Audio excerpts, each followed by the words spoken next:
He's more than an athlete. He's an artist. I think you're in love, Ron. Shut up. Victor, I love you. Victor, I do. When we're apart, my heart beats only. Harry Potter! Hey, my eyes aren't glistening with the ghost of my past. I'm not an owl. Technically, it's a fact. Ah, c'est magnifique. Kill the stag. About a Barty Crouch! Behaving like a babbling, bumbling band of baboons.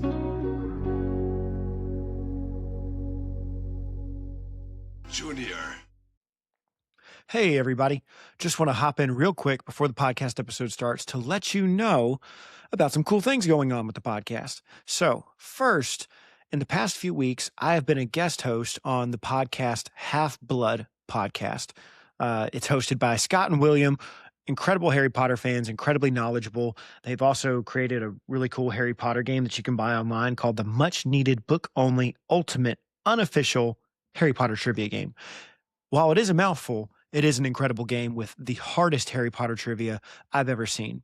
But anyway, I've been on 2 of some of their most recent episodes doing Harry Potter drafts. In one episode, we draft Fantastic Beasts, and in another episode, we draft stories. And what I mean by that is like we each come up with extra Harry Potter stories and, you know, stuff like, oh, I would want one about the Marauders, or I would want one about the Founders. Interestingly, I don't think the Founders was mentioned, but I come up with some pretty good stories, if I do say so myself. Also, I was a guest host, or I guess a guest contestant on the upcoming episode of the TriQwizard Tournament. That is Hunter's show. It's on YouTube. You can check it out. He also has an Instagram that you can check out. But in that show, he gets a representative from each house every single month, and he asks them some also brutally hard trivia questions. And I got to represent Hufflepuff. And that episode comes out on Wednesday of this week, April 1st. So check that out. See how well I do or don't do. We'll see. And also, I really encourage you to listen to the end of this episode with the restricted section, because there are some cool questions I've always had based on things that happen in this chapter that Hunter actually has some good responses to. And finally, last thing I want to say before the episode begins is I have actually just started the Patreon for this podcast. And yeah, yay, I know you're all applauding. But anyway, I've just started the Patreon. Currently, there are no tiers, and I don't have really any content on it at the moment. There will be content on it soon. You might have heard Jesse and I mention how we are going to be covering the Harry Potter, Hogwarts mystery storyline. Eventually we'll do Hogwarts Legacy. We'll do Let's Plays of Hogwarts Legacy. Emily and I will do fanfic recaps or retellings. We'll also just do random Harry Potter discussions, and there'll be a whole bunch of cool extra benefits on that. Like I said, there's nothing there right now, but you can become a free member. So if you just want to let me know if you're interested in it, go ahead and sign up for that. Let me know. That's on Patreon at Retold Podcast. You can just look it up, Retold Podcast, just like that. And with that in mind, starting a Patreon has been a really big step for this podcast. I've been waiting a while just to see how much this show will grow, how many listeners we'll get. And I think we're at the point that it makes sense. And this has been a big goal of mine. And so I'm really pleased to finally get to this point. And I haven't done this in a minute, but I do want to encourage you guys, if you enjoy the show, if you like it a lot, please share it with your friends, share it on your social medias, share the Patreon, and, on whatever podcast app you're listening to. If you could rate it hopefully well, but, give me your honest take on it. And yeah, just keep spreading the news of this show. And also, thank you for growing this show as much as you already have. Thank you for listening to it. Thank you for all the reviews that have already been submitted. Thank you for the emails I get. Thank you for making this show so enjoyable and for listening to it and sharing it as much as you already have. I really appreciate it. This has been so much fun, and I can't wait to see what comes next with the Patreon and with the new guests we have in store lined up for the off season coming up soon and book 5. It's going to be a good time. So with all that, enjoy the episode. Hello, everybody, and thank you for listening to Retold, the podcast where I retell you my favorite stories of all time. Every single week, I go through the Harry Potter books 2 chapters at a time, highlighting some of my favorite lines, lore, behind the scenes things, recapping what happens, and we also play some trivia. But I never take this journey alone. I always have with me some very special guests, and with me this week to recap chapters 27 and 28 of Harry Potter and the Goblet of Fire, I have Hunter from TriQwizard Tournament. Hi, Hunter. Hey, Barry, glad to be here. Dude, I'm glad to have you on. It is an honor. You are, and what my guests will soon find out, a Harry Potter aficionado. Like, there are a few people that I know of that know as much trivia about this series as you do. So would you mind telling us a little bit about your show, TriQwizard Tournament? Yeah, absolutely. So, love Harry Potter. I've been doing just like Harry Potter trivia for fun for a long time, as I'm sure many people have that love the series. But last year, I think I came to a point where I saw a bunch of different Harry Potter trivia content on Instagram, on TikTok, on YouTube, and I thought, man, that's not hard enough. So I really wanted to. I honestly was like, that's not challenging. That's easy. Mm-hmm. That's for stuff for people that have only seen the movies. And I wanted to create something that provided really challenging Harry Potter trivia, not just to like give people the opportunity to be like, ha, I know it all. But I think it's really fun to hear difficult trivia and realize, oh, I don't know that. Mm-hmm. I should go back and reread the series and just get back into it. And I think it's just always fun to have more reasons to go back and dive deeper into the series. And so in the middle right now of a trivia challenge called the House Cup for 2026. So all year, there's 12 rounds of 4 contestants in each round, 1 from each house, where they answer 36 trivia questions and go head to head. And we're going to find out by the end of 2026 which house knows the books the best. And so we shall see. And I'm excited. Barry, you'll come later this year on an episode. Yeah. Which should be, actually, depending on when this episode releases, I don't know which will be first. We'll find out. But either you've been on my show or you will be on my show coming up. This one will probably come out either end of March or beginning of April. One of the two. Okay, perfect. Your episode will release April 1st. And so right around the same time. Great timing. Listeners, go check out that episode. Yeah, we'll see how well Barry does at full Harry Potter trivia. Yeah, I think one of my favorite things you said there was your philosophy behind the trivia, not just showing off your knowledge, which is, what I love to do. But I like that's included. I really liked the even deeper part of it, though, of saying, I want to give people reasons to go back to this, to be like, oh, I didn't even remember that part, or there's still things left undiscovered or unremembered about the series that are worth rereading and going through again. So I really like that take on it. Yeah, just the other day, I got a comment on one of my reels that had a trivia question, and this person said, I hate this channel because I thought I knew Harry Potter, and I realized I don't, and now I need to go back and reread the books. And that's the hope. That's the goal, that people would hate my channel and go back and read the books. Yeah, and we're so thankful to have you on this podcast. Hunter, what I do with every single guest is I ask them this question called the Fandom ID.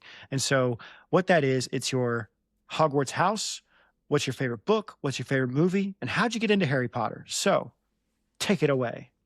Yeah, it's a great question. So I am a proud Slytherin, ambitious and cunning as it comes. I think since I read the books as a kid, I was like, yeah, I'm a Slytherin. But not like an evil one, Not the racist ones. Yeah, I'm one of the good ones. And yeah, I have been reading the books just for a long time. I read them as a kid. And I remember as a kid when the movie first came out, I think just the first 4 books had been released by the time the first movie came out. I think is around the timing. Mm-hmm. And the movie came out, and my mom didn't want me to go.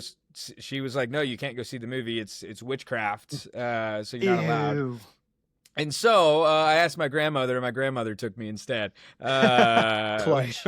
which was great. And then my mom got over it eventually, and have just always loved. I mean, went to the midnight book releases at Barnes & Noble, which I don't know if I've ever heard of that ever happening for any other book. ever. No, at least no successful ones. I remember hearing some for like the Twilight books, but that even makes they were sense. somewhat underwhelming, the turnouts Yeah, for them. I mean, it's just not going to match the packed Barnes and Noble midnight like book release. I remember just going to those when 5, 6, and 7 came out, and then all the midnight releases of all the movies. I think if I was having this talk with somebody the other day of like, what books could do this? What book could have a packed release? And I think the time has somewhat passed, but I think the one that had the biggest chance of it was like if George R.R. Martin had come out with Winds of Winter just a few years ago, he probably could have had packed crowds for it. Oh, for sure. Absolutely. Yeah. I think you're right, though. I missed the timing on it. Maybe for Night of the Seven Kingdoms, though, because there's supposed to be like 6 more novellas in that series. Yeah, So, bring them on. It was a great show. I know it just Incredible wrapped on show. Sunday. Yeah. Loved it. Big fan. And then to answer your other questions, my favorite book in the series is Harry Potter and the Half-Blood Prince. I love a good villain origin story. And so I love getting to really dive deep into Tom Riddle, into Voldemort, and just the book itself is just, I think, so fascinating. I think J.K. Rowling does mystery really, really well. And so I love when there's just like one single mystery that you're like also trying to solve throughout the year. And there's a couple in Half-Blood Prince that are just really captivating to me. And so that's my favorite book. Love it. Followed closely by Goblet of Fire. That's number 2. And the favorite movie is going to be Order of the Phoenix. Number 5. I think it's the best of the movies. I know you and I've talked to the guys over at the Half-Blood Pod and know how they feel about the movies in general. I tend to be a little more optimistic and gracious. There's plenty that they could do better. But I enjoy the movies. But I really love Order of the Phoenix. I think they nailed Umbridge. I think it's my favorite Daniel Radcliffe performance as Harry. They also, I think, the book's pretty long, but they made it the shortest movie. And so I think that the way that they did it, I think just works really, really well. And it's my favorite. Yeah, I also love the time spent in like Hogsmeade there. We get a lot more Hogsmeade in that movie than I think any other movie, really. Like it's introduced in Prisoner, but they spend a lot of time there. And I picture them at the Hogshead Inn and the snowy vibes walking over there. But very cool. And I have the same take on the movies of, we just want to enjoy them, have fun with them. I'm also helped in that, like, for almost all of the movies, I watched them first before I read the book.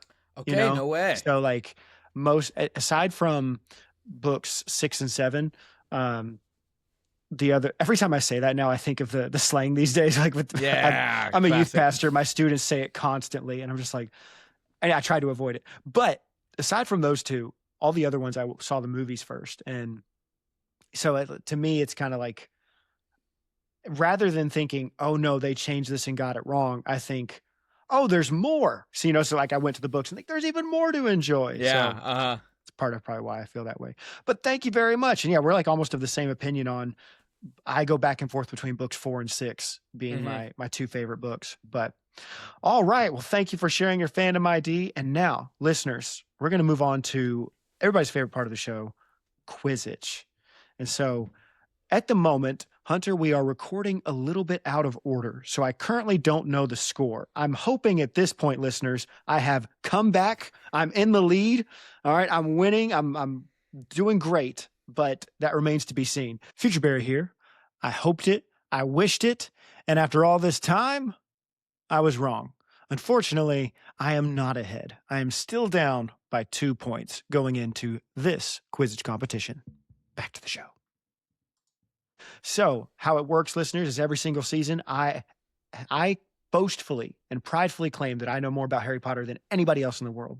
And I put this theory to the test by challenging the world. And my guests represent the world. They come on. I ask them questions. They ask me questions. And we see who knows more about Harry Potter each season. And so, Hunter, you have a big task today. You represent the entire world. You are the world.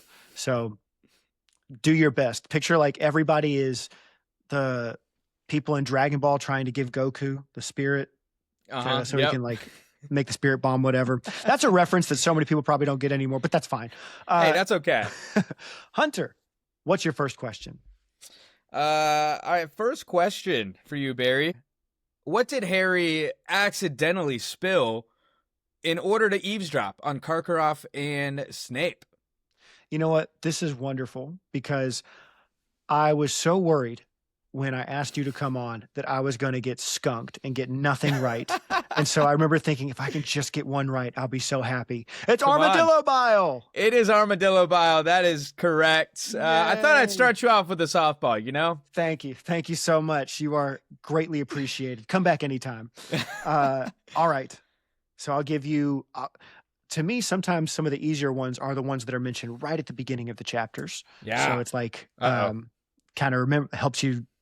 I think when I study, go back, those stick out the most. So how many mer people does Ron say he fought off? He fought off. Oh, that's such a great question. How many did he say he fought off? Oh my gosh. It's either like kind of like a small number or it's an absurd number. And it's probably absurd knowing Ron because he's just trying to like, oh, he finally has a little bit of fame, trying to get, soak into it, until Hermione, I love when she shuts him up. Says it was a good word. It says, she said to him waspishly. Yeah. Yeah. What are you going to do? Snore at him? That's right. That's right. That's great. All right. How many mer people does he fought off? See, here's the thing. The number trivia questions are, in my opinion, the hardest ones because there's so many numbers. Oh, wow. Okay. That's the one that I've grown to expect because that's the one that people ask me the most. That's fair. Numbers ones. All right. How many more mer people? This is me stalling, by the way. That's all right. How many mer people does Ron say that he fought off? I'm gonna guess. I have two numbers in my mind. And I'm gonna say both, but tell you which one is my answer. But that way, if the other one's right, there's at least a little like, oh yeah, sure, I knew it. The danger though is if both of them are wrong, you end up looking even worse. Even worse, yeah, for sure. I'll edit it. You know what? Yeah, hey, no need. I can take it. All right. The two numbers I'm in between are basically like 6 and 12 or 6 and a dozen. And even as I say it, I'm like, neither one's right. But I'm going to go ahead and say 12 as my guess for mer people. That is a great guess because many times in Harry Potter, it's like 7 or 12. Oh, yeah. Unfortunately, that is incorrect. And the correct answer is 50. He said he fought 50? off 50 Oh, mer that people. is absurd, Rod. You got to at least make it believable. Yeah, I thought it was 20 when I was thinking of the question. And when I went and looked at the text, it said 50. And I was like, holy frick. So anyway. He's got to work on his storytelling to like not go too absurd, but it's like, Ron, you're not going to find a 50. Start taking just a little too far. I always think of not Dumbledore, Gandalf going, well, every story deserves a bit of embellishment, or every good story deserves a little bit of embellishment. What's your second question? All right, second question. How many OWLs did Barty Crouch Jr. receive when he was in school? Barty, numbers one. Okay. Barty Crouch Jr. received 12 OWLs. 12. And 2 for 2, Barry. 12 OWLs. Is a rare thing. A very rare thing. You did a great job. That was nice. I did a lot of studying because I was so worried. All right, your question. So Harry has to deliver food to Snuffles because he's very hungry. And at near the beginning of the second chapter, Harry loads up Pigwidgeon with a food. What is that? And he has to have 2 owls to help him out as well. Oh, yeah. What is that He's food? got 2 school owls to help him out. It's a ham. That is correct. Ding, ding, ding, ding, ding. Come on. There we go. All right. I didn't have a goose egg. I was a little nervous, not going to lie. That's all right. And sometimes when I have expert trivia champions come on come on to this, like people who either are Harry Potter podcasters or just really good at this, I'll do a third question. But listeners, I'm scared, so we're not going to do a third question. I will say though, I had a bunch of questions like written down because now what I do when I take my notes is I just underline something and write Q next to it and just think what it could be. So I'm just gonna throw out a few that I thought could have been good, and we'll see if you get them. Bring it on. All right. One of the ones that I liked a lot. What does Fleur think that the third challenge is going to be? Something with like tunnels, like finding a treasure in tunnels. That's exactly what it says. Good job. Ding, ding, ding. I'm looking through where I wrote Q, and one of them was the 12 OWLs. So, man. Fantastic. As I was writing, I was like, there's a decent chance he also just writes this down as a question. Another one was, how old did Sirius think that Barty Crouch Jr. was when he went to prison? 18. Close, 19. 19. Ah, okay. 19. I knew it was right there. And then last one, just for fun, these all came from the Madness of Crouch, and I'll ask the listeners a question from the other chapter. But what does Harry have a bad case of after he tries to do hex deflection? So one of the hexes gets him, and it ends up getting through, and he has a bad case of this. What does he have a bad case of? Where even is this? I believe in you. You can do it. I'll give you a hint. It causes a part of the body to move, specifically to twitch. There's a lot of funny answers that it could be. It's young adult, all right? Yeah, for sure. I was just thinking like, oh, twitchy butt. That'd be funny. Perhaps. Is it just like twitchy, I don't know, twitchy ears? That is correct. Ding, yeah, ding, ding, there ding. we go. Okay, great. Fantastic. Okay, and so good job, Hunter. You got a lot of the bonus questions too. So, world, enjoy your extra credit. As I said, since we're recording out of order, I do not have last week's Quizzitch question for you, audience. However, I do have this week's Quizzitch question. So, Future Barry will come in right here and tell you your question from last week. Hello. Your question last week, dear listeners, was, what animagus did Harry suggest that he should turn himself into? And the answer to that question is a frog. That was your question from last week. Hopefully you got it right. Congratulations if you did. If not, better luck next time. Next time being right now. Can you name me, listeners, for this week, the pattern of one of the pairs of socks that they get for Dobby at at Gladwag's Wizard Wear. That's difficult to say, listeners. I'm a professional talker. I do this professionally. But anyway, can you name me one of the patterns on Dobby's socks? If you want to answer that question, write into theretoldpodcast@gmail.com or message me on Instagram at theretoldpodcast. Now, without further ado, Hunter, are you ready to get into these chapters? Let's talk. I'm excited. Let's do it. And so, listeners, the way this works, if you're new here, all right, is I will recap everything that happens in these two chapters. Well, just about everything. I'm not a machine. And hopefully in a fun and entertaining way. Hunter is allowed to interrupt me as he sees fit. He can let me ramble on the whole time, or he can chime in whenever. Listeners, if he does interrupt me, he's not being rude. He's doing what I asked him to. Hunter, sometimes that bothers me when I listen to a podcast and the other person keeps chiming in. I'm like, why are you being so rude? But that's not the case here, listeners. All right. He can do it. He has permission. And at the end of each chapter coverage, we will highlight our favorite lines. We will talk about movie changes and all the fun little lore behind the scenes things, and then do it all again for the next chapter. And then at the very end of the episode, we'll talk about our restricted section, the spoilers that take place or that we think about that stir in us from these two chapters. But without further ado, let's get to it. Chapter 27, Padfoot returns. So the second task is over. Yay! And Ron is telling some tall tales about the lake. All right. I love the Jim Dale impression where he was like, and they were all over me, and I had to fight off about 50 of them. Hermione shuts him up quick, though. We already mentioned it. What are you going to do? Snore at him? And he's like, you know what? Maybe story time's over. Harry finally gets a reply from Sirius, tells him to meet up with him at Hogsmeade on Saturday and to bring tons of snacks. Harry's a little worried, though, but getting to see his godfather does make him feel a little better. They head down to potions class, into the dungeons, and the Slytherins are all chuckles over in the corner. They're laughing about some Witch Weekly magazine article. The trio get a hold of it, and they check it out during class. Apparently, the article of interest was about Hermione. And so this article is really funny to me. You know, it's one thing to note about it is that Rita has completely changed her tune about Hermione. Before she was, I think she even described her as a beautiful young witch, but now she's surprisingly attractive, I believe was the what she used. I think she said surprisingly attractive. For a Muggle-born of all people. Yeah. Oh my God. That probably spoke to your Slytherin tendencies. I'm just kidding. No. I have no prejudice for sure. That's right. All wizards welcome.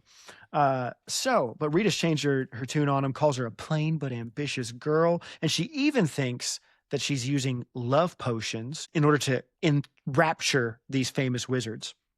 I wrote down poor Harry because, he's now lost his one and only true love that he had before. You read this article, it's absolutely heartbreaking.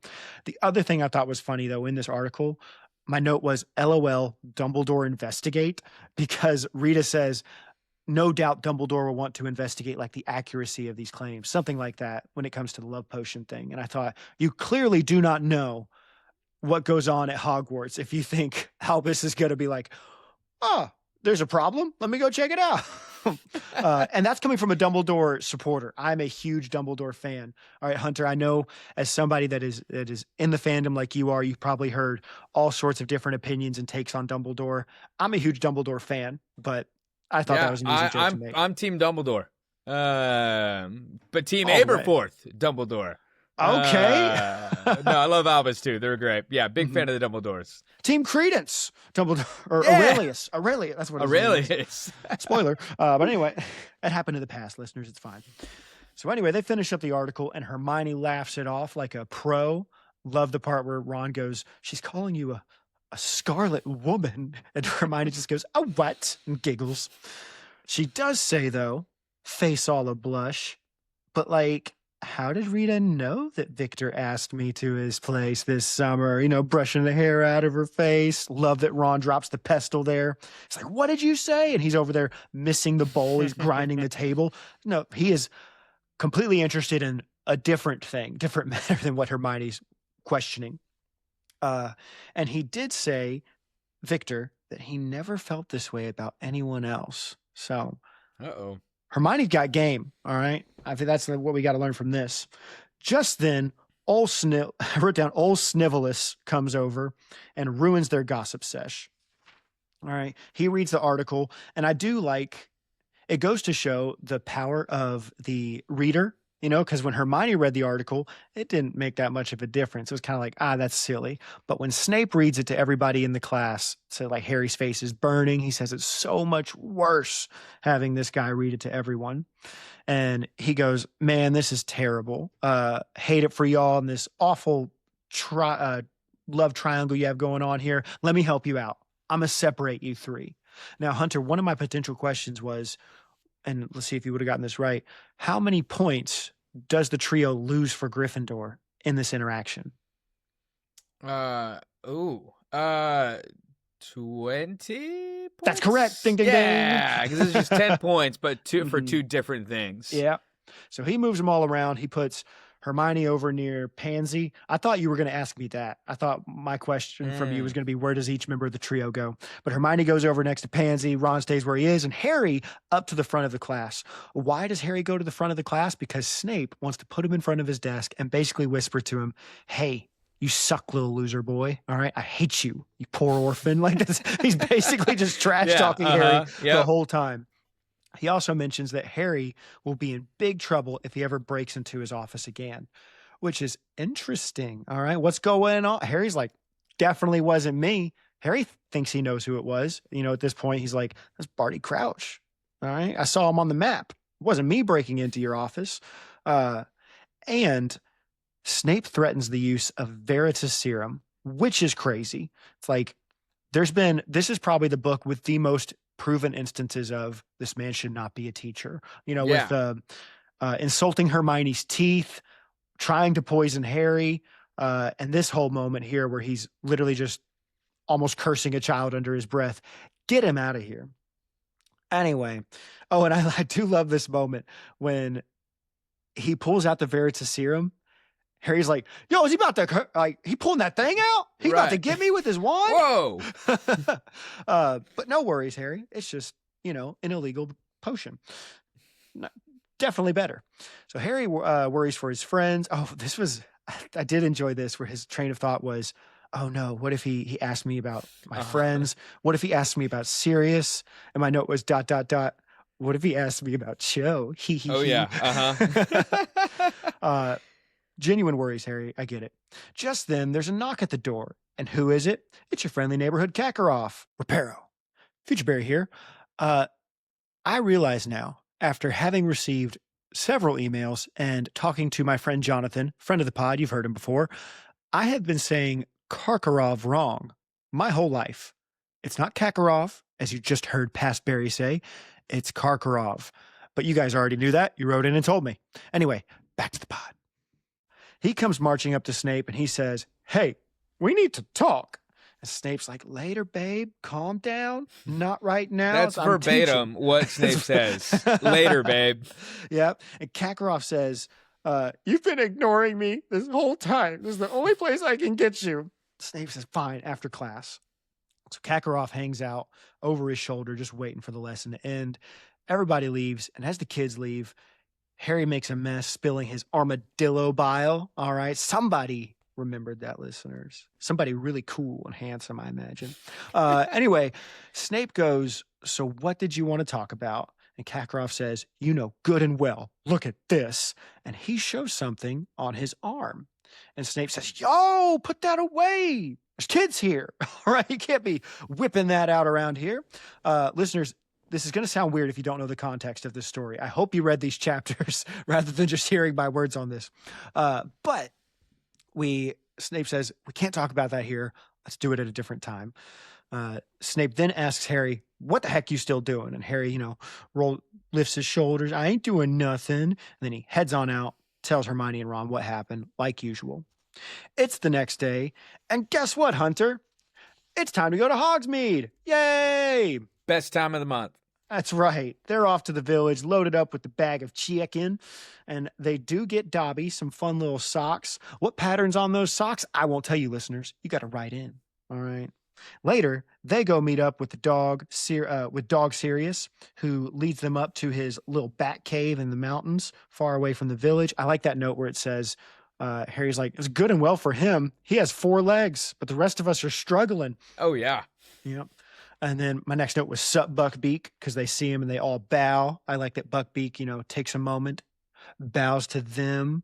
And then my next note, "Chicken!" ! Because Sirius just sits down on the floor and dives into the grub. Yeah.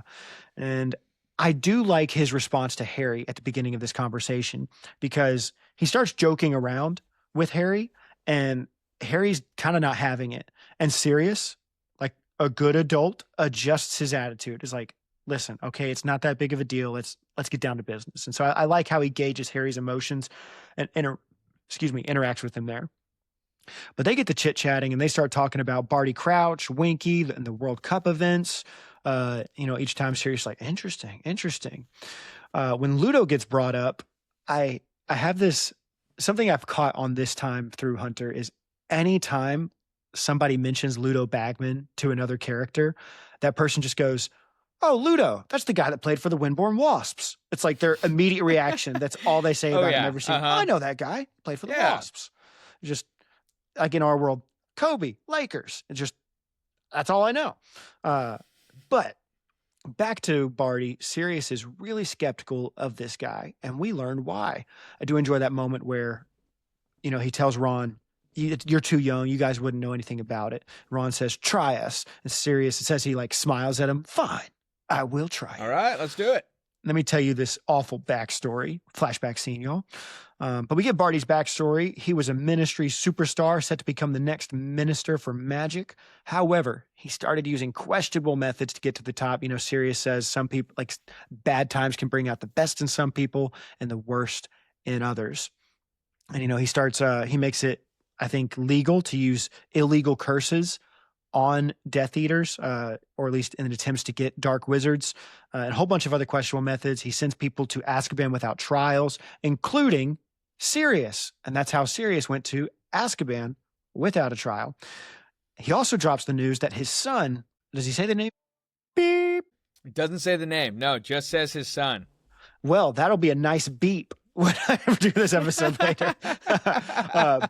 But his son went to Azkaban, and then he also says the news that his son and wife both eventually died. And it's like this awful just person who loses it all story of he was so close to gaining everything, and then his son died in prison, and then not long after his wife died. And because of that, Barty starts to lose popularity.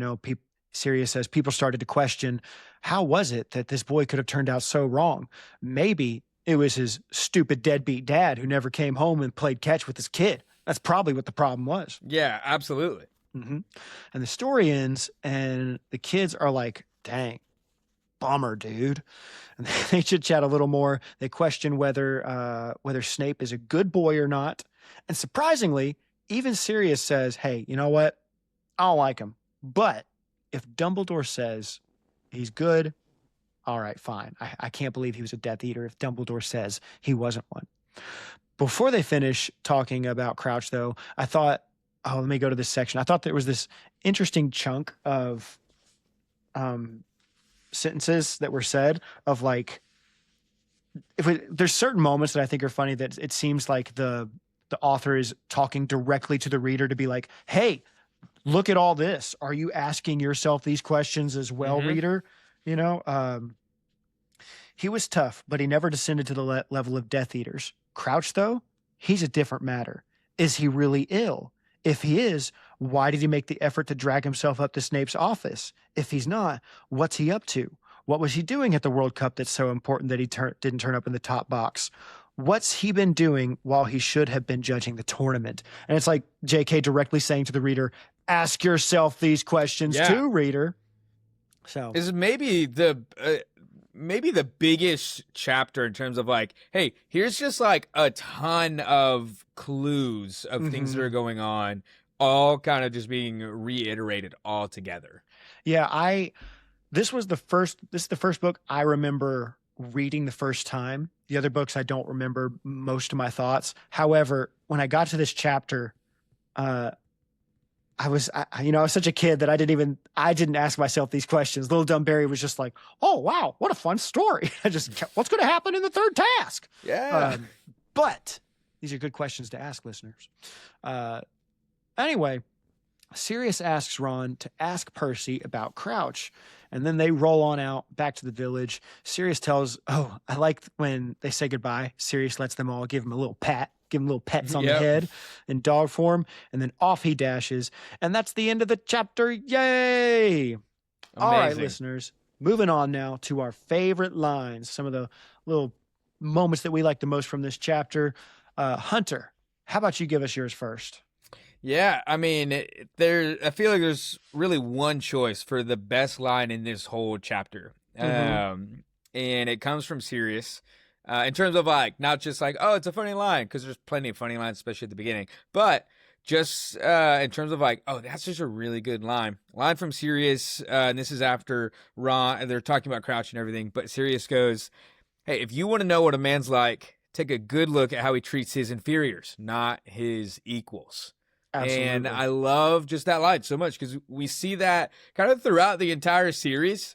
Of like, hey, that's really the mark of like a good person. We see this specifically with Harry, who is this, I'll say great wizard, who's this famous wizard.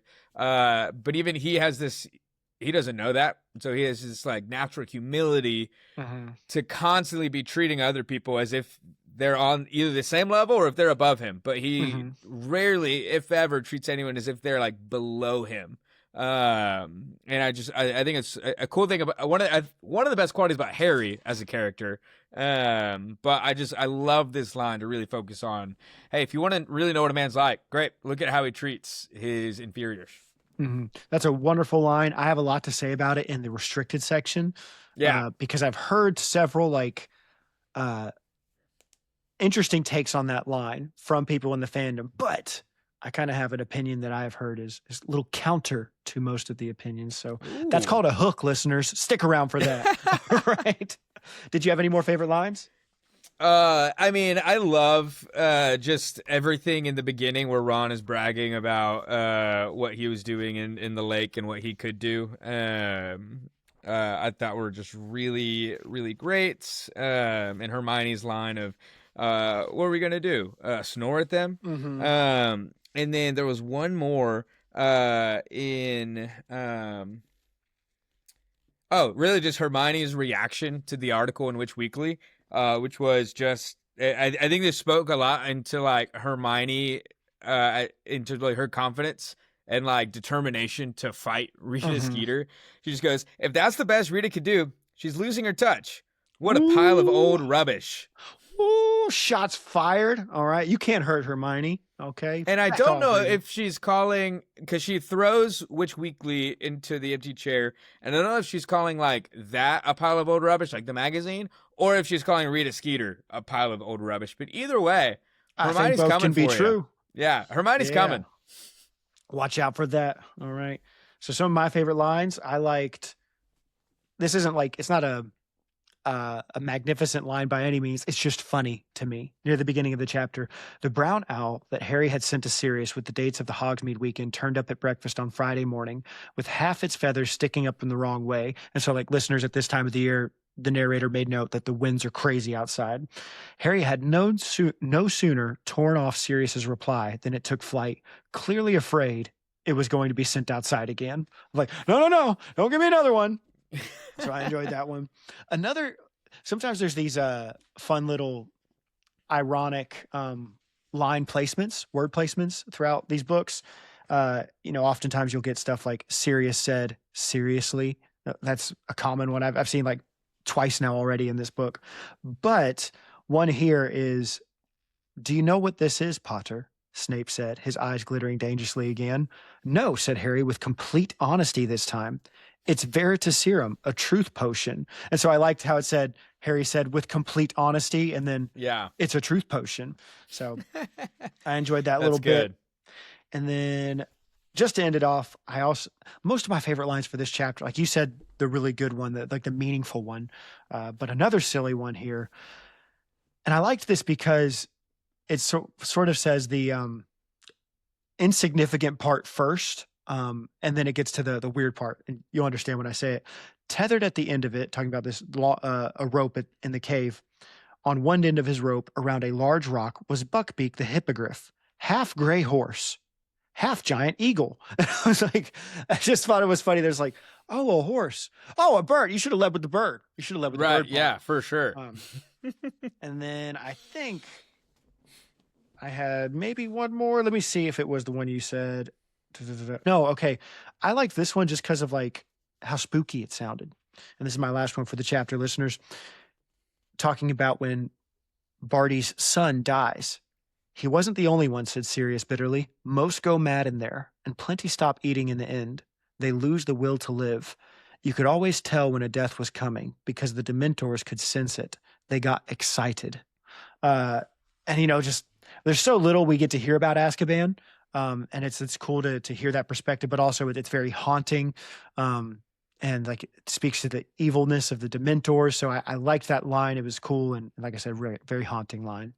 Yeah. That's also how Padme Amidala dies. She lost the will to live.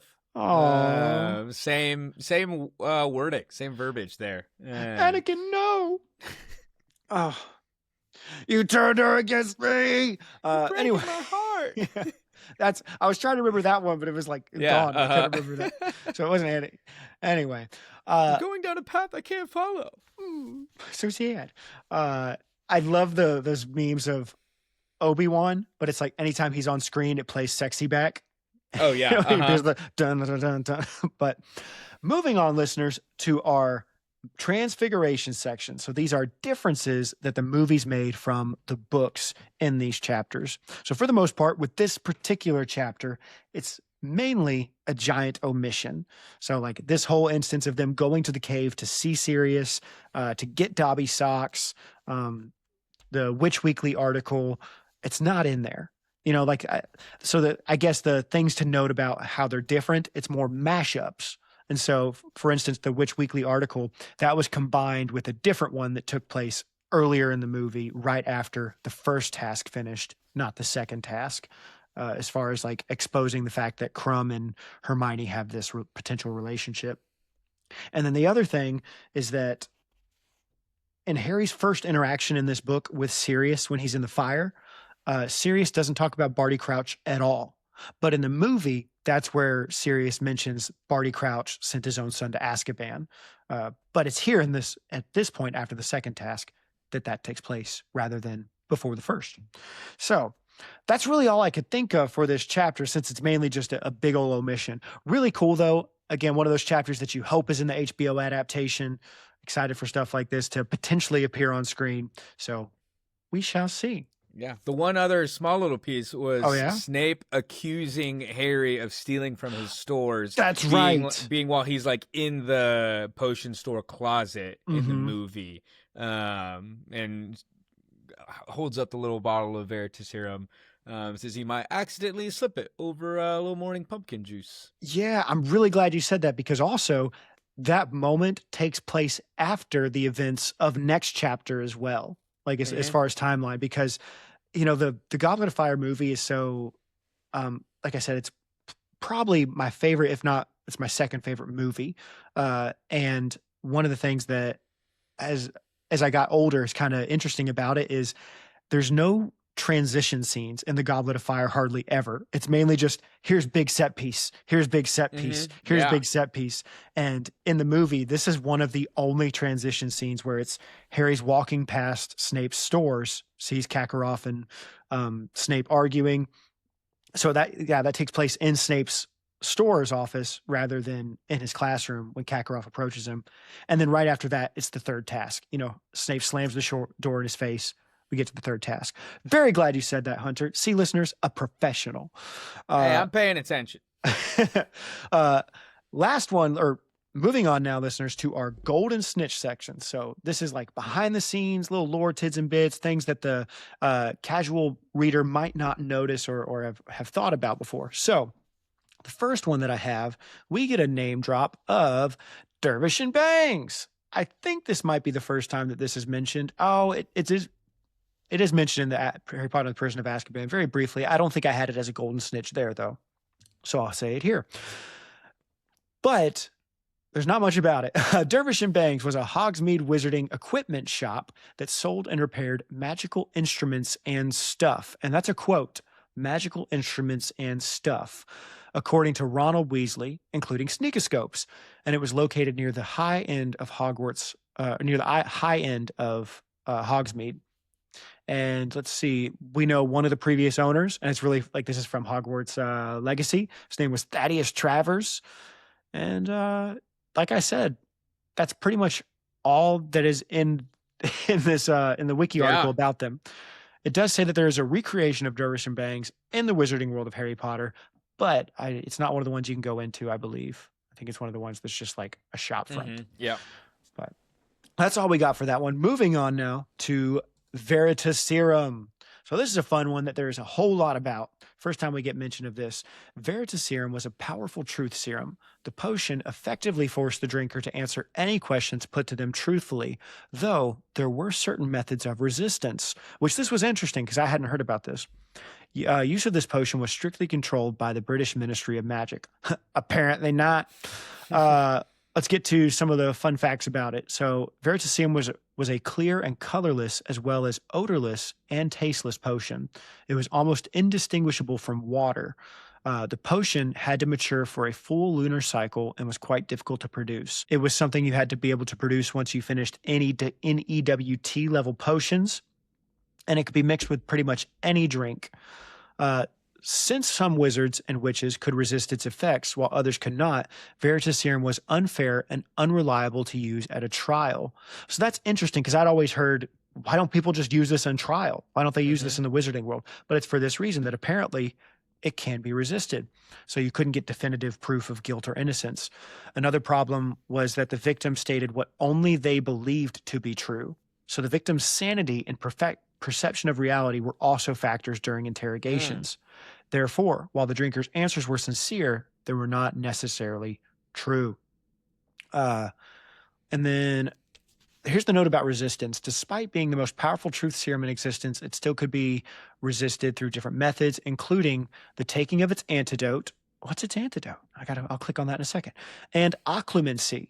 The potion's effect could also wear off over a short period of time. So I got to click on this, listeners. Let's find out, what is its antidote? I've never heard of an antidote for this. Just stuff a Bezoar down their throat. That could work. That could work. Let's see. Dumbledore mentions it. Oh, so yeah. Dumbledore says that in one book he is tempted to use Veritaserum on a future professor, but he says, I bet this professor carries antidote to Veritaserum on him. So that's pretty much all we know about it. But there you go, listeners. A little fun, some more stuff. Etymology. The name comes from the Latin word veritas, meaning truth, and serum, meaning fluid or liquid. In the film adaptation, Snape says the Veritaserum would make even Voldemort spill his darkest secrets. So that's another movie change. Transfiguration. Most likely an exaggeration meant to intimidate Harry as occlumency could be used to fight against it. Trying to find things that aren't spoiler related.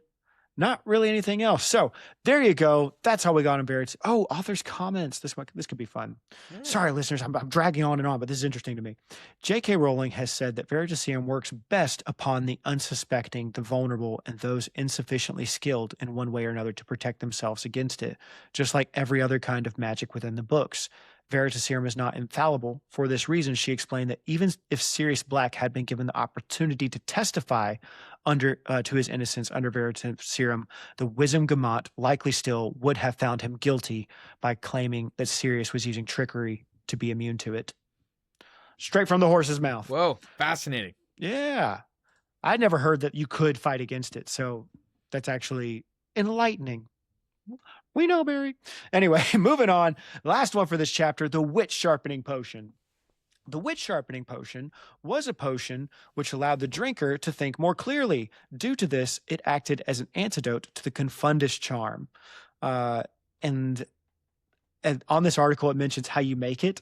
So, brewing instructions. You mix in ginger root until lime green, armadillo bile until blue, ground scarab beetles until red, and then you remix the armadillo bile until red liquid is yellow, not dark green.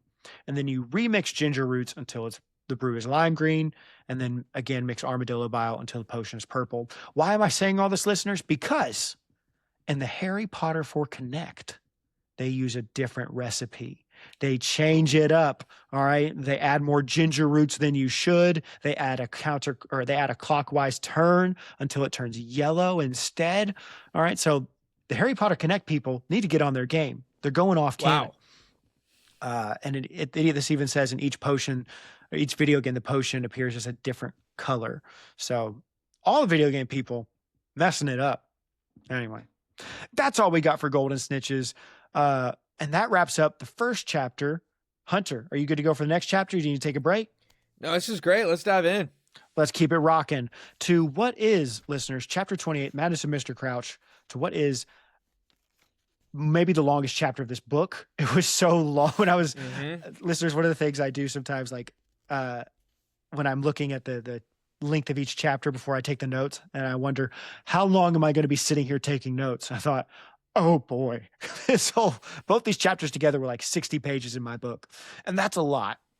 But I do it for you guys because I care. Oh, Barry, Thank you so much. You're welcome, listeners. Chapter 28. Here we go. The Madness of Mr. Crouch. The trio sends their letter to Percy and then heads off to the kitchens to give Dobby his new socks. I love this opening. This whole house elf kitchen sequence is one of my favorites. It gives me a little anxiety at the end with some of what Hermione says, but other than it's so funny to me. So Dobby is hype when he gets his socks. He's like, "You guys rock."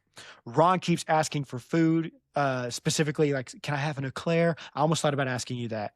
What food does Ron ask for? Eclair and then something else at the end. And the house elves are happy to oblige. They ask about Winky, and Dobby's like, "Oof, yeah, she ain't doing so good. We don't talk about Winky, no.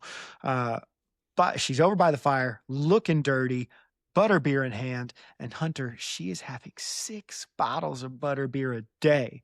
Okay? Wasted. When I go to the Wizarding World of Harry Potter, I top out at 2 in one sitting. Because if I have more than that, listeners, this is always something terrible for me in that 1 butterbeer is not enough from the Wizarding World. 2 is too much. So typically my move is my wife and I usually go about once a year. I'll get 2 for the line to Hagrid's motorbike because that's a long line. And usually I get 1, my wife gets 1, but I've started getting 2 and I regret it every single time because I've down them both and I go, my tummy hurts. So I get it, Winky. And then you get on Hagrid's motorbike. It is just. It ruins me. But you know what? I enjoy the fall. So the elves, look at her very disapprovingly. I love that where they're like, sorry, you got to see this. Harry has the bright idea to ask her about Crouch. And I thought this was funny of like, why did he think this was a good idea to go, hey, you know that guy you love? He's doing terrible. Like, just awful. Maybe he thought it would be like when a couple breaks up, you know, and one person, quote unquote, wins. You know, it's like, oh, you should see your ex. They look terrible. Yeah. It's kind of perhaps what Harry's going for here. But that's not how it plays off because Winky loves her Crouch. All right. And so it does get her talking though. And she says that Barty needs his Winky. Master needs his Winky. Harry tries to ask her about Barty's secrets. And she says, stop right there, buckaroo. I ain't saying nothing. All right. Winky ain't no snitch. Winky ain't no snitch. All right.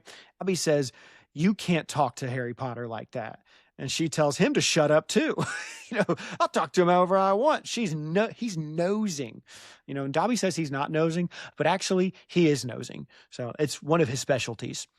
And then she passes out on the floor and falls over. So that wraps up Winky's little moment here in this chapter. The house elves are like, we're so sorry you had to see that, Masters. And they walk over, cover her up in a checkered cloth. Hermione tries to be like, it's all good. And by the way, y'all can be upset. All right. It's okay. You don't have to work all the time.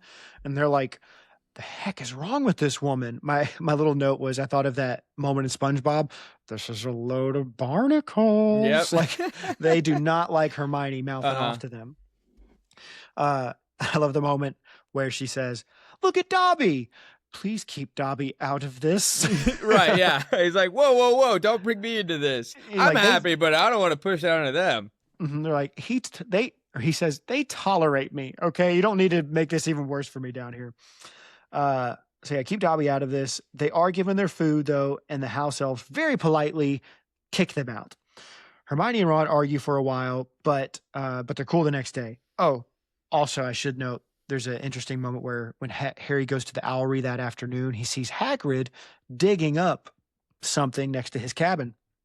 And then Madame Maxine walks over, and I wrote down, we get a relationship update because she tries to chit chat, and apparently Hagrid is having none of it. All right, he's closed off. Next day at lunch, Hermione gets the letters, and I hate this. This is one of my least favorite moments in the whole book where she starts to open up these letters, and not only is there hate mail, but there's also the undiluted boobotuber pus, which gets all over her, makes her hands blister. And I just thought, and I'm glad we said this before because I am a massive Dumbledore defender. I love Dumbledore. This to me is one of his biggest blunders. It's like, how do you allow this to take place in your school? One of the, slight spoiler, but one of the coolest moments in the series to me is in book 5 when one student is being threatened by a new teacher. And Dumbledore like stands up and says like, you don't freaking mess with my students. And it's one of the coolest moments I feel like with Dumbledore, just this almost like this roaring protective lion over his students saying like, you don't mess with my students. And I'm like, where's that energy here in this moment? You know, of how are you allowing these types of letters and dangers into the school to just like unchecked? All right. We even see in the next book, they are capable of checking letters. They are capable of seeing what's going on in there, but they just like, I was very upset in this moment for Hermione because my heart breaks whenever it says like she gets tears in her eyes when she starts to feel the pain and goes off to the hospital wing. It's been an awful book for her as far as physical pain, you know, and ailments. So hate that moment. So she goes to the hospital wing and Harry and Ron head to herbology, then to care of magical creatures. And it's the Niffler lesson. I was surprised that, and so listeners, at this point, I believe the episode will already be out. Hunter and I were on the Half-Blood pod, and we did a magical creatures draft. So check that out if you haven't already. But I was shocked that nobody drafted the Niffler. There wasn't a single person that drafted the Niffler. I was so close. It was between Bowtruckle and Niffler as the pet for me. Yeah, if I didn't get Phoenix, I was going to jump to one of those two probably because I was like, I was going to go for cuteness factor and most well-known factor. That was one of the Oh, questions yeah. I asked in the Oh, episode for was sure. like, are you picking what makes sense or what you think people will vote for? Because if it's what they're going to vote for, I think Bowtruckle and Niffler are the two winners. But this is the first time we see Nifflers in the series, listeners. So, yeah, like I said, first time we meet these little guys, they have their hands are little spades, and that's so cute. So they have a little competition with all the Nifflers to see whose Niffler can get the most gold. You know, Hagrid has buried up to 100 coins. That was almost a trivia question for you, Quizzitch question, but I knew you were going to get that, so I didn't bother asking. And who takes home the most gold? Dang it, I messed up my joke, listeners. I was going to be like, they have a competition to see who wins the gold or gets, you know, I'm even messing up my joke now. Forget it, listeners. It's not that important. Anyway, it's Ron. All right, just to ruin the joke. Ron gets all the gold. He's so happy. He wants one as a pet. Hagrid's like, nope, your mama won't allow it. Also, Goyle, keep your grubby hams to yourself. Besides, it's leprechaun gold, so it's going to disappear in 24 hours anyway. And my note here was, are there leprechauns in the Forbidden Forest? Because how did he get this gold if it disappears in 24 hours? It means he just got the gold like the night before. So does he know leprechauns out there in the forest? Do they come see him? We never see them in the forest, but I thought that seems to be what makes the most sense. It's not like you can have it delivered. I guess you could because wizarding travel is instantaneous, but still, worthy question to ask, listeners. Yeah. Huh. Never thought about that. Yeah. But anyway, Hermione rejoins the party and Hagrid cheers her up a good bit. I love these moments in the series where Hagrid is the one to cheer Hermione up. You know, there's that famous book 2 moment where he's like, don't you think on it 1 minute. I know that's in the movie, but he does something similar in the book, listeners. But he cheers her up there and says, hey, it's okay. You're getting that hate mail. People told me to throw myself in a lake. All right. And Hermione's like, well, don't make this about you. We were talking about my pain. Anyway, they leave class and Harry tells Hermione, yo, you missed it. That was actually a really good lesson. And I like that he's so jazzed about this because Hermione's always saying how not good the care of magical creatures lessons are. And Harry's like, this was easily the best one. Oh, yeah. Back me up, Ron. But Ron is a little upset. And for some weird reason, I do really like this scene. Just this moment where I guess it's genuine emotion from Ron over something very understandable. Where essentially he says that like he's upset because if you remember, listeners, at the World Cup, in order to pay Harry back for the Omnioculars, he gave him a bunch of the leprechaun gold that fell from the leprechaun's performance at the World Cup. And he goes, Harry, how come you never told me that gold disappeared? Because we just found out it disappears. And, you know, I get it for Harry too, where he's just like, I didn't notice. You know, I kind of got accused of like dark magic. Right. And ever since then, you know, I've been fighting for my life. So I've kind of had other things going on. But Ron, with another reasonable response, must be nice not to notice that a whole bag of gold went missing. So it's so interesting because I feel Ron's pain. I understand Harry's reasoning too. And it's very good, like a lot of emotional depth in that exchange. So anyway, next day, Hermione is still ticked about Rita, and she even asks Moody if she's using an invisibility cloak. Harry suggests that perhaps Rita had her bugged. Interesting word. Won't say anything here. Hermione gives him a little Hogwarts history lesson, and then off she goes to the library. And it's Easter time. Hallelujah! The tomb may be empty, but their workload is full. So they have a whole bunch of homework and schoolwork they got to do. And then my next note, the egg incident, frowny face. So I even made reference to this on the podcast episode we just did, but you know, Molly, every Easter, sending them their gifts, their chocolates, and she sends Harry and Ron these gigantic eggs filled with chocolate or something like that.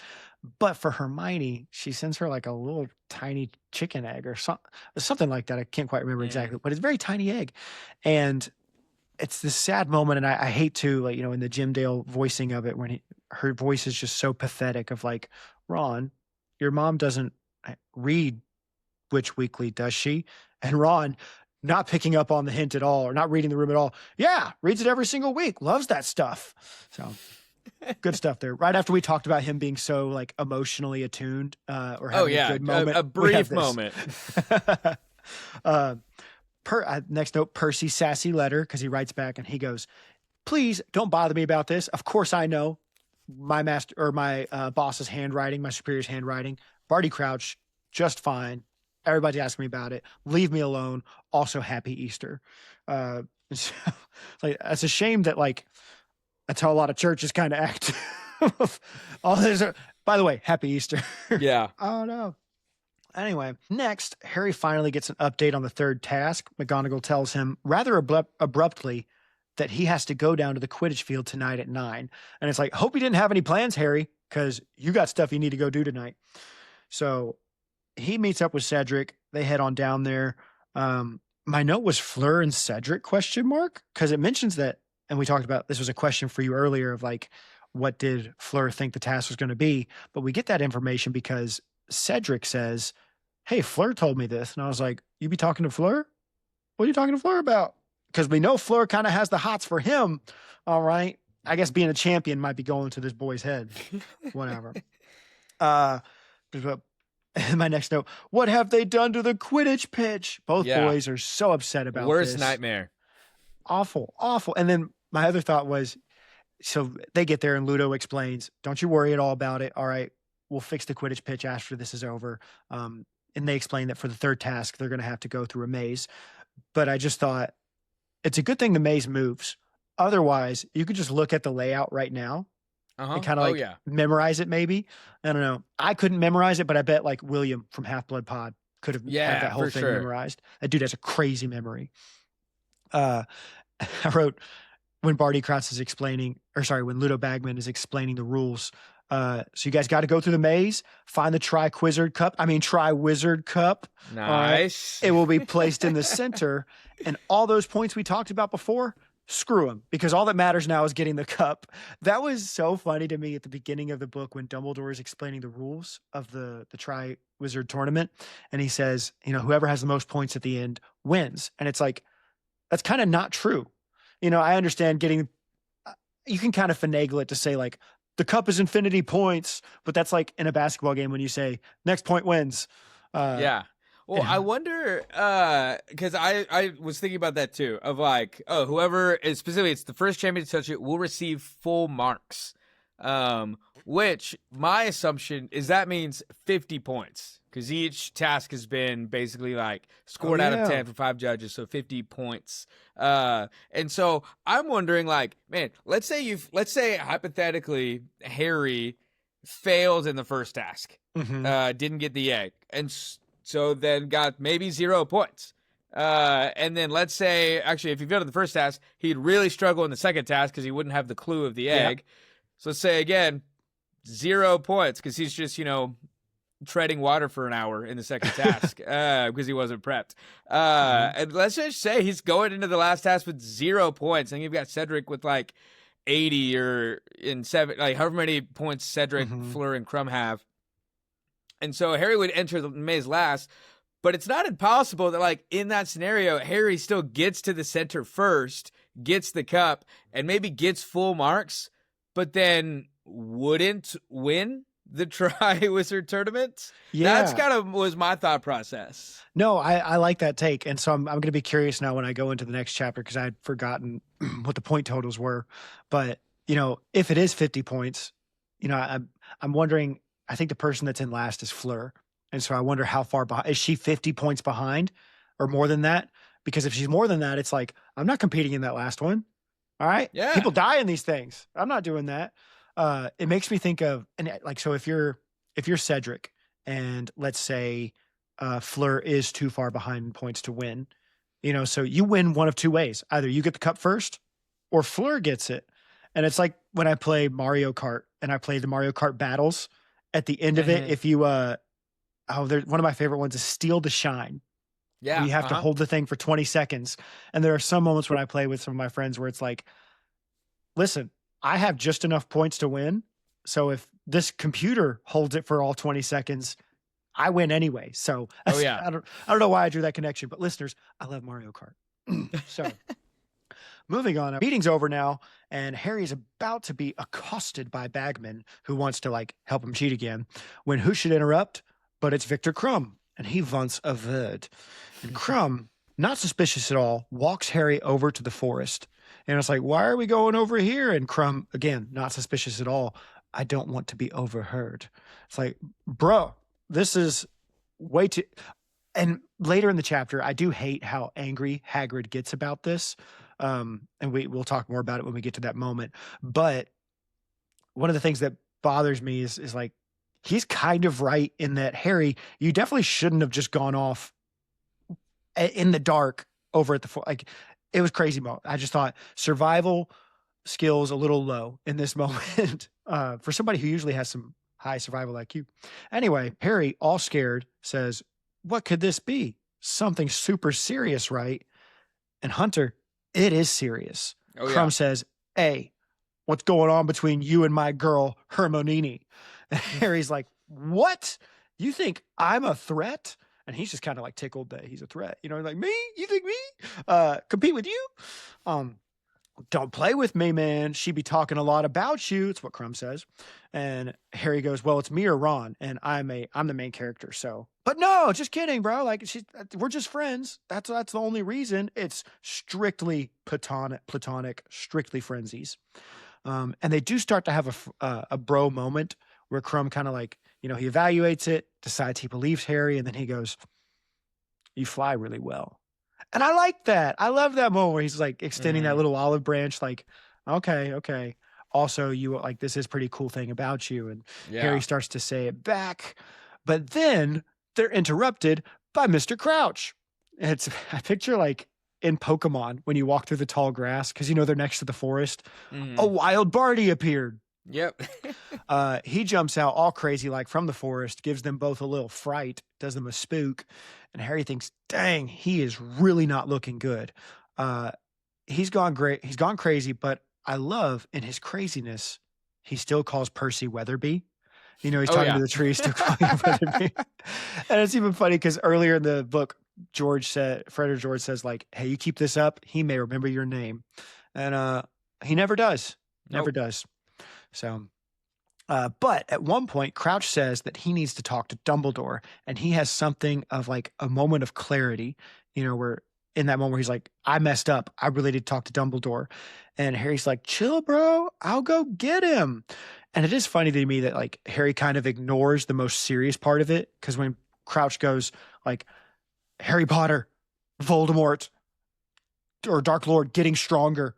Gotta warn Dumbledore. Jorkins. Yeah, it's like, why didn't Harry just go like, hold on, what was that last part? Run that by me again? Will you say that again? But he heads on out of there.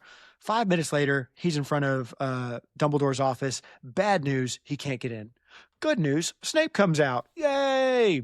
And he says, what the heck you want, Potter? And Harry tries to explain the situation, but Snape does not believe him at all. But he doesn't have to deal with this malarkey for very long, because out comes the man himself right behind Snape before it gets too drastic. Dumbledore says, sup. Harry says, bruh. And Dumbledore says, bet. And they roll out. That's direct quotes, listeners. Yeah. I do really like, as they're going along, Dumbledore, the moments where he speeds up, you know, where he talks about, he's saying stuff about like Bertha, and Dumbledore goes faster. I left him alone with Crumb. Did you really? Speeds up even faster. Stuff like that of like Dumbledore expressing his true care. They get to the spot and they see no sign of Crouch. But what do they find? It's Crumb laid out on the ground. And that does not help the Hogwarts not as cheaters look. You know, I remember thinking, oh, that's a bad look. And you know who agrees with me? Kakarot. Because, you know, Hagrid is sent to go get him. Also, Moody's there for some reason. I'm sure Kakarot, by the way, did not enjoy Hagrid showing up to his door with a crossbow fully loaded. Like, come with me. Anyway, when Khaki sees this, he starts calling Dumbledore every name in the book, because Dumbledore might have been able to mess with any other student of his. Okay, if this had been Poliakoff, Hunter, this is like Poliakoff dribbling wine down the front of his shirt, wouldn't have been a big deal. But this is star pupil Victor Crumb. And so he gets ticked off, which is fair. And at one point, though, he goes a little too far, spits on the ground at Dumbledore, and that's when Hagrid, you know, goes full Lenny, just picks him up, throws him against a tree or something like that and says, like, you apologize. Dumbledore tells him, let him down, take Harry to the castle, take him up to Gryffindor Tower quite forcefully, because when Hagrid says, maybe I should stay, Dumbledore goes, no, you get your giant self out of here. Half giant self, sorry. And then he goes, I do like the compromise where he says, fine, but Fang stays here. Oh, yeah. So Fang will protect Dumbledore when well-known protective dog Fang. Mm-hmm. I'll have you know, he's a bloody coward. And then my next note, and this is what I talked about earlier, we get a bad Hagrid moment where Hagrid basically tells Harry, like, what the heck were you doing hanging out with those foreigners? You should not trust them. And so this to me, it's one of the worst Hagrid moments in the whole series. Yeah. Especially in like this series, I think it portrays like human nature so well, because there's plenty of moments where people are just shown as very hypocritical. And I think that's just a human trait. You know, all of us are hypocrites, but it's so much more impactful in this moment when just earlier in this book, the thing that Hagrid got upset about, the thing that he locked himself away for in his cabin, was because people judged him simply for what he was as a half giant. But here in this moment, he's doing the exact same thing of judging foreigners because they're foreign. And I understand that, you know, in large part, he probably wouldn't be saying this if he hadn't just been hurt by Madame Maxine. But even still, it's like, oh, Hagrid, this isn't a good look, man. I've always hated this moment. And then Harry, you know, kind of ending the chapter is just like, well, I'm done talking to you too. You know, he's very glad to be rid of Hagrid when he gets to the common room. And I wrote, end of the chapter, yay, ? Because that's how I end the chapters. But that's the end of the chapter. That's all we got for that one. Moving on now, listeners, to our favorite lines. Hunter, what do you got? Yeah, I've got one specific one. Here it goes. This is just from one of the letters that Hermione receives from her fans. And this is one that Ron reads out loud. Quote, I read in Witch Weekly about how you were playing Harry Potter false, and that boy has had enough hardship, and I will be sending you a curse by next post as soon as I can find a big enough envelope. That's just great. And I'll be honest, gives me a ton of questions. How big of an envelope do you need to put a curse? Yeah. Like send a curse through can you do that? Is that possible? I have no idea. What kind of curse does that? That's a good question. Are you cursing the envelope itself? Or it sounds like the curse has to fit inside the envelope. Or it's like, I remember Ron mentioning like a book that makes you keep reading it. You can never put it down, like a cursed book. Maybe it's a cursed object. I don't know. But it doesn't give the impression that it's a cursed object, though. It makes it like there's some cursed spell in there or something. I don't know. The envelope, point in, say the spell, close it real quick. It's like a fart. Yeah. Sent it off. That's actually all it is. It's the fart curse. As soon as I find a package big enough to for hold this fart. Nasty fart. Oh my goodness. That's great. But that's I just really enjoyed that line in this chapter. Yeah, I think so. I mentioned one of my favorite lines already was the Dobby one, saying Miss will like please keep Dobby out of this when they're in the kitchens earlier. Another funny one that I like, I always call out these moments, but from Hermione, aren't you two ever going to read Hogwarts: A History? And then Ron, what's the point? You know it by heart. We can just ask you. Yeah, that's so good. And then last one for this chapter that I had was when Harry's talking to Victor Crumb. Nothing, he said. So when Crumb asked, what's going on between you and Hermione? Nothing, he said, but Crumb glowered at him, and Harry, somehow struck anew by how tall Crumb was, elaborated. It's like, maybe he seems a little more threatening than I remembered. Let me explain a little more. I just thought that was a funny line. Yeah. So, as somebody under 6 foot, I get it, Harry. I get it. Which is the same thing. I've been listening through the full cast audio book, and so I'm further back than we're reading right here today for Goblet of Fire. But Harry has the same realization right after his name gets pulled out of comes out of the Goblet of Fire, and he goes into that other chamber with the other three. That he says the same thing. That like he realizes there that like, wow, they're really tall. compared to me. Yeah, it's like that natural reaction of when you feel overwhelmed or in trouble or something going wrong, and you look at everything that's against you. And he's just counting it all up. Ooh, this isn't this isn't in my favor at the moment. But that's all I got for favorite lines.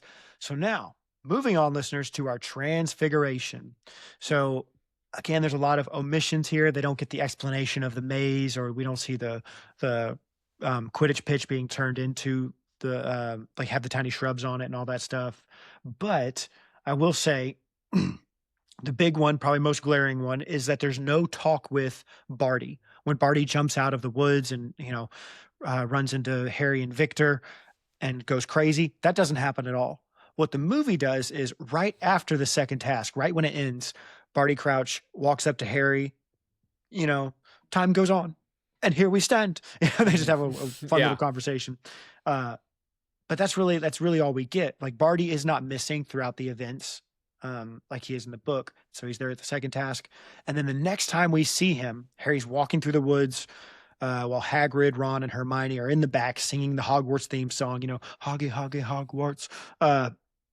And then Harry just walks around the corner and Barty's dead on the ground. Spoiler alert if you haven't seen the movie, but Barty's dead right there. And so we don't get Barty's madness. He's just dead. So that also means we don't get the Crumb incident, and we also don't get any Hermione hate mail. None of that, or like the kitchens incident. Yep. None of that is included. So really, these two chapters, for the most part, a tale of omissions with a few changes in those regards. But anyway, that's all I got for Transfigurations. Moving on now to our golden snitches. And so here's the thing, listeners. It bothers me deeply to get to a golden snitch section and have nothing. And we were in danger of that. And I still will say it's pretty much nothing for this chapter, but just to highlight two little dumb things that are mentioned, we have, as the first one, hex deflection. So, because they had the hex deflection class, hex deflection was the practice of deflecting hexes. You could have guessed that, such as the twitchy ears hex. Yeah. One spell used for hex deflection is Salvio Hexia. It was part of the 4th and 5th year Defense Against the Dark Arts curriculum at Hogwarts.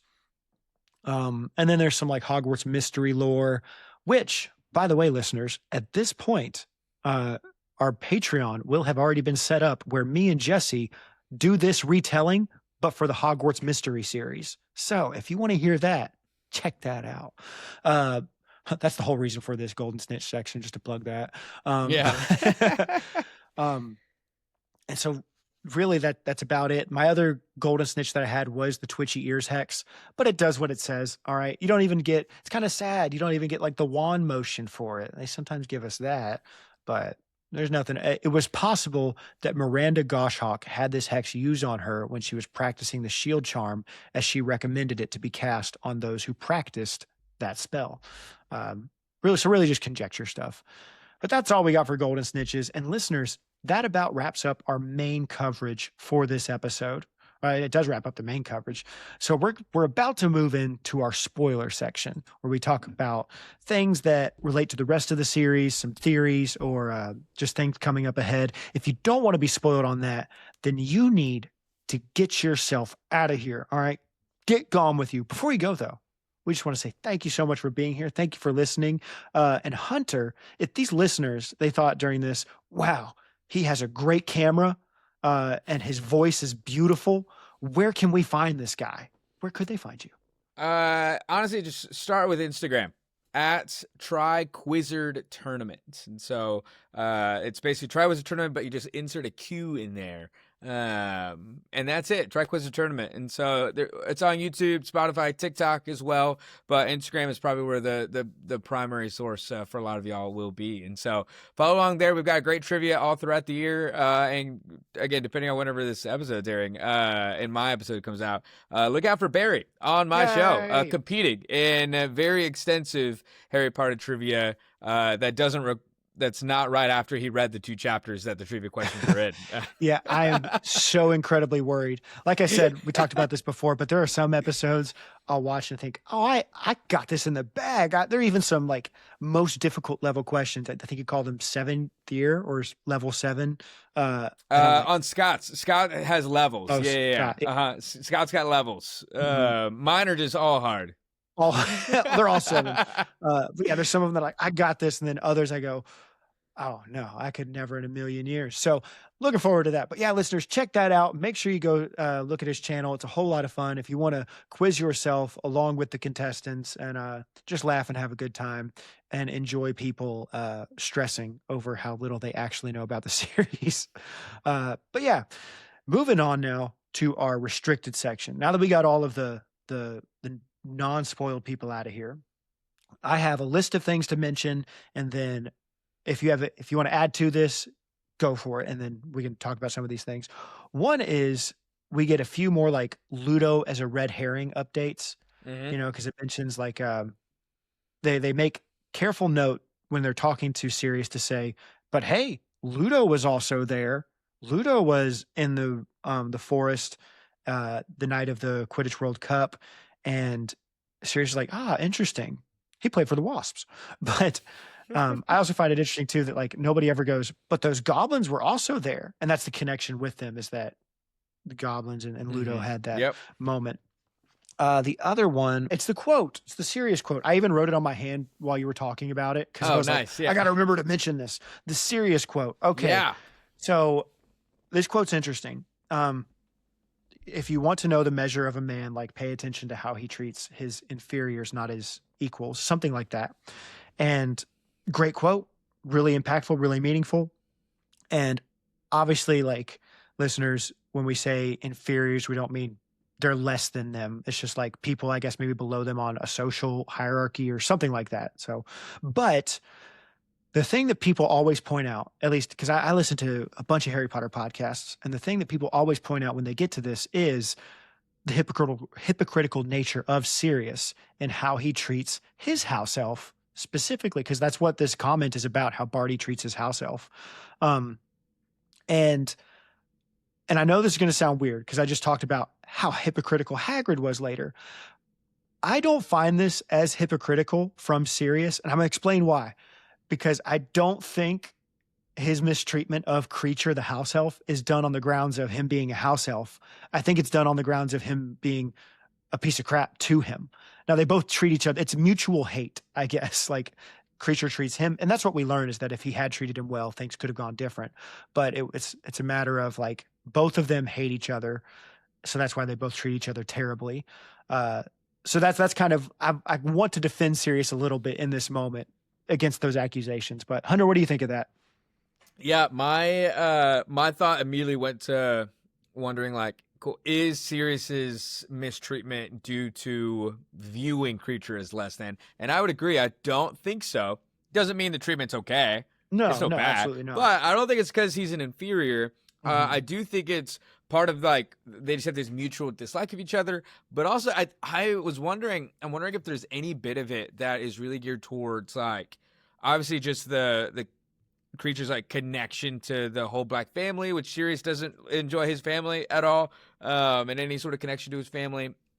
But also, I wonder if there's any bit where Sirius, like, knows or is aware that, like, Creature is somehow connected to his brother's this is spoiler section, so I can talk about it. Yeah, you can talk about it. To his brother's death. And, like, wondering if there's anything, even at least subconsciously there, that, like Creature and Regulus, like, were close, or Creature helped Regulus a lot, and Regulus is dead. And wondering if there, like, even is any sort of knowledge from Sirius. Obviously, we don't have any evidence of that, but wondering if there's any bit of that from Sirius too, of just, like, hatred towards Creature just because of his connection to his family, and maybe he views Creature as having let down his brother in some way. Yeah, I like that theory. If I'm tossing it over in my head, it's like the argument against it is, well, it didn't seem like Sirius and his brother were on the best of terms. But the argument for it is, I mean, it's still your brother. You know, that's still, there still could be hope for further reconciliation down the road. So no, I've never consider that. I've never heard somebody mention that as a possibility for why Sirius might dislike Creature, because Creature was definitely super close to his brother, and Sirius knew that. So I like that. Moving on to the next one, I had, let's see. Oh, the whole thing about Barty Crouch Jr., being the Barty Crouch's son. And this is kind of like where we get his lore. But what's funny to me is I remember a long time ago, I listened to the Potterless podcast as it was coming out. And when the host of that, Mike Schubert, gets to this portion, it's like a running gag. It was a running gag on that show that he thought the big bad for this book was Ludo Bagman. Oh, yeah. And I liked his reasoning for why he was upset about the Barty Crouch Jr. reveal, because, and I'm not upset about it because I'm like, it's a kid's book or it's a young adult's book. I have fun with it. It's magic. But his reasoning was like, we were told that he was dead. All right. Like straight up, it was said dead. So I get unreliable narrator, but it's hard to pick up on the clues when it seems like, oh, he's definitely eliminated as an option, because Sirius even says he's dead. The only, like in hindsight, the things you can pick up on though is that he says, he died. And then soon after, Crouch's wife died as well. And then immediate next chapter, when Crouch says, my son, in his ramblings. I think that's the biggest hint that you could find that he's not actually dead, when Crouch specifically lists my son and even mentions more about him. At the time, it's just the ravings of a lunatic, but. Yeah. And I remember listening through the Potterless podcast, just great. So entertaining. Getting to hear Mike's theories as he reads through. But I agree. Like I'm not disappointed in the reveal, because also in Prisoner of Azkaban, we're told multiple times Peter Pettigrew's dead. And he's not. That's true. So even that reveal is another reveal. With that, like, we've just had the wrong information. Yeah, that's a good point, that we just experienced a whole book of people saying this guy's dead when he's not dead. That is interesting. I hadn't considered that either. Which should, for savvy listeners, should open up the possibility after book 3 of, oh, if we hear anyone's dead, maybe they're an animagus. Maybe there's more animagus that we don't know. There was a big theory for a long time when these books were coming out that James was still alive, especially with book 3 information. It is interesting too, because in what this flips on its head is that Sirius is not the first person to escape Azkaban, because there's that famous line, he's the first one to do it, but he's not. Barty Crouch Jr. The other one that I wrote down was something like Ron says that, yeah, Dumbledore's great and all, but even he could be fooled by a dark wizard. And he's fooled by Barty Crouch Jr. this whole year. I just thought that, like, there's so many lines in these 2 chapters that are, yeah, that's actually what's happening. Yeah. What's this other one I wrote? Oh, and what baffles me, probably the something I am a little upset about, is the fact that Sirius doesn't know what the dark mark is, like the Death Eater dark mark, that if people have that on their skin or not, because whenever Harry says, yeah, and then Kakarot showed him something on his arm, and Sirius just goes, that's interesting. No, he literally goes like, no idea what that could be. Anyway, It's like, no, he would know what that, like, or at least he should, as part of the order. I feel like, were these things not, I think he would have seen that in the prison, would have seen that in Azkaban, certainly.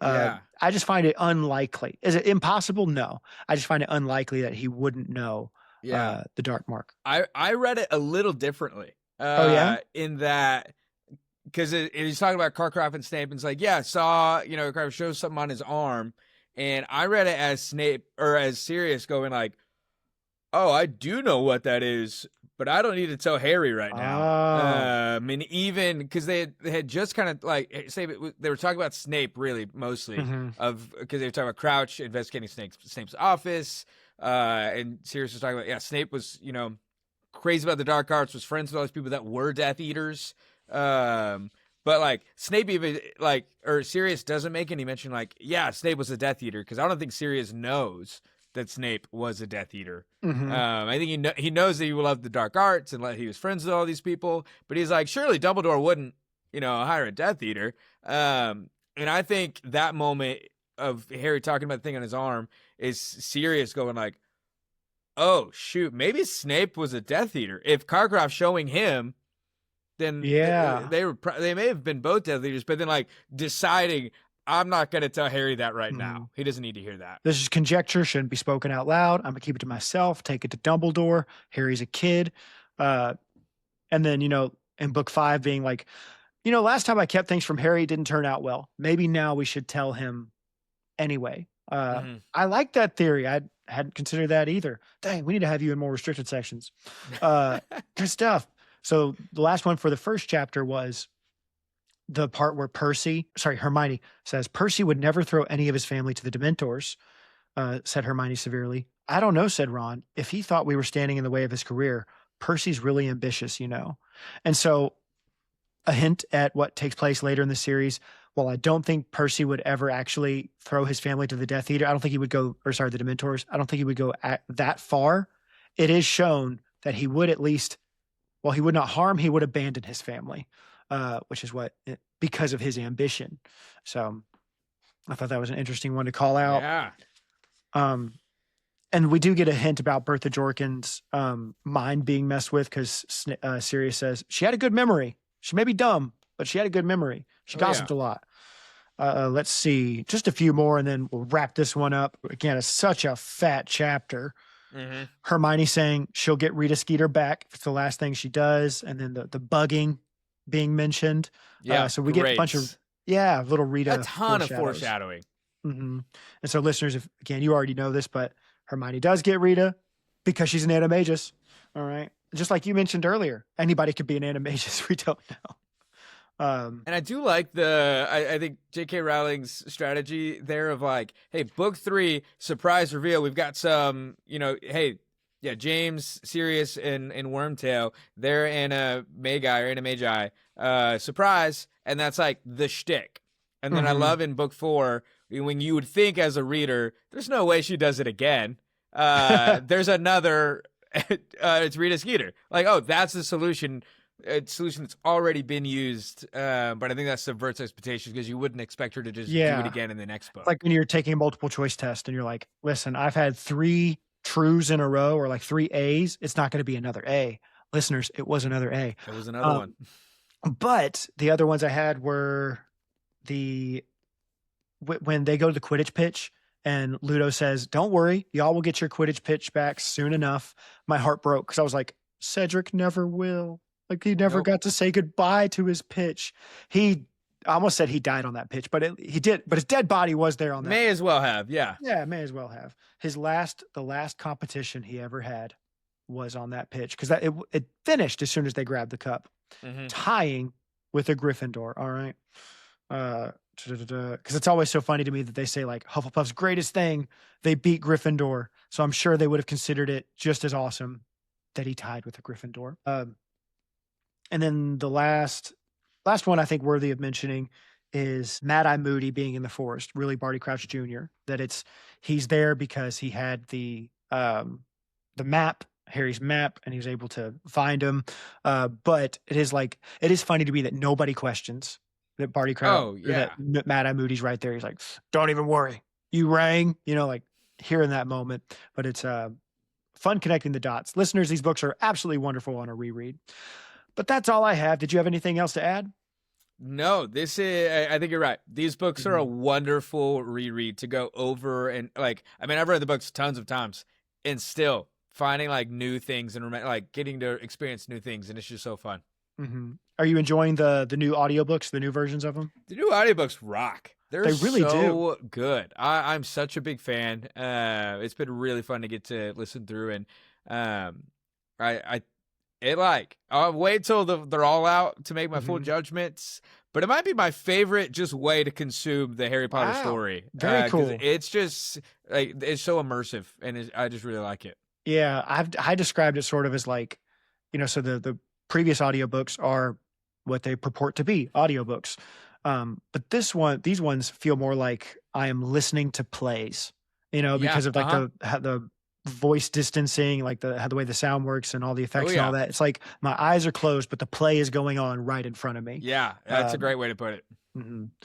But that wraps up our episode. Listeners, thank you so much for checking out, for being here, for listening to us ramble on and on about Potter. We know you love it though. So yeah. But anyway, Hunter, thank you for being on. It's been a privilege and honor to have you. Can't wait to be on your episode. Listeners, like we said, go check out his show, TriQwizard Tournament.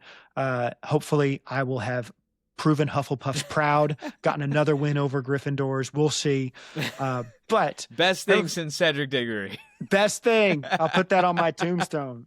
Hey, see you, everybody. Take care. Goodbye. Thanks, Barry.